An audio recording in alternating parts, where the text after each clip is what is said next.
2025第7題嘅 chemistry 題目，呢題題目咧就提到 white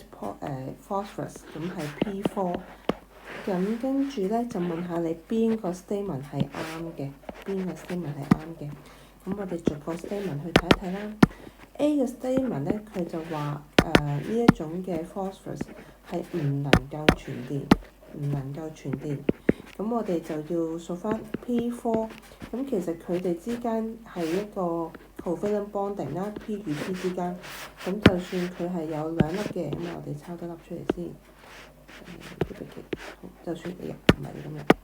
咁咧就算咧我哋有兩粒嘅話咧，佢哋之間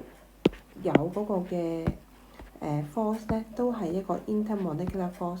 咁 intermolecular force 咧之間咧就係屬於一個嘅 simple molecular structure。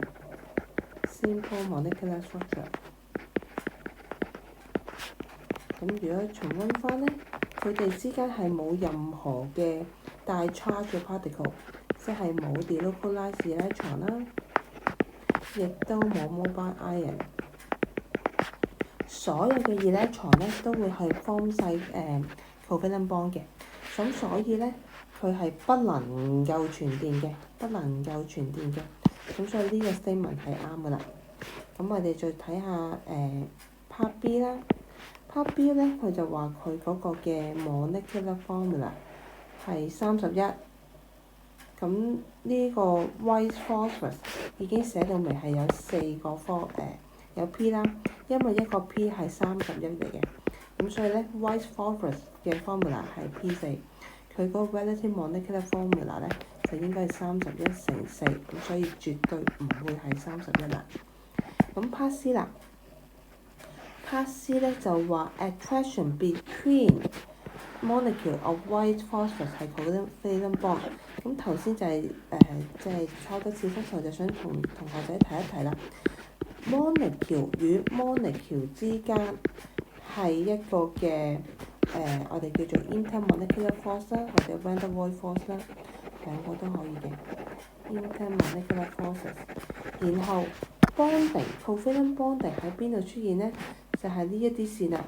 呢一啲 phosphorus 與 phosphorus atom 之間，佢哋係會 share 電子嘅。咁呢一啲咧先至係有呢個嘅 covalent bonding。呢啲先有 covalent bonding， 咁所以如果佢提到 molecule 之間 between 係一個 covalent bonding 咧，呢個 statement 就係錯噶啦，因為正確嚟講咧，應該係一個嘅 intermolecular force 嚟嘅。好，跟住睇埋 D 啦。D 咧佢就話 there is no lone pair electron on each phosphorus atom in a molecule of white phosphorus。咁佢就話冇 lone pair electron，咁我哋就諗翻啦 phosphorus， C 係錯嘅，寫埋個 D 先。phosphorus 佢嗰個 electronic arrangement 咧，佢係285，咁所以咧，如果佢去要 stable 咧，佢需要 share 3粒電子，換言之，佢亦都係 form 緊3個嘅 covalent bond。咁我哋就睇一睇啦，睇一睇翻上面呢幅圖。譬如我哋睇呢個 P 啦，佢係 form 咗數一數嘅喎，佢係 form 咗1個啦、2個啦、3個 covalent bond。好，但下低呢個 P 啦，下低呢個 P 1個、2個、3個，跟住再下低呢個 P 1個、2個、3個，再下低呢個 P 1個、2個、3個，所以所有 phosphorus 咧佢都 form 曬，用曬佢3粒電子去 form bonding嘅時候咧，佢就唔會有任何嘅 lone pair electron。咁所以咧 D 呢個 statement 咧話佢係冇 lone pair electron係會錯嘅，因為咧佢有5粒，最外層有5粒，佢其中有3粒係需要 form bonding 嘅啫，3粒係需要 form bonding。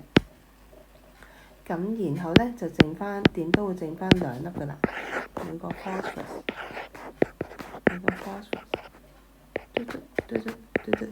咁所以咧佢點都會有2粒嘅 electron剩翻嘅，咁就係呢一個咧就係佢嘅 lone pair electron，就係咁樣，所以咧 D 都係錯，最後答案咧就應該係 A 啦。咁呢一個嘅題目咧就牽涉咗幾個 concept 嘅喎，牽涉咗 topic 2啦 microscopic role 1，牽涉咗 topic 3啦，考下同學嘅關於 molecular force 熟唔熟？咁主要就呢兩個啦，完。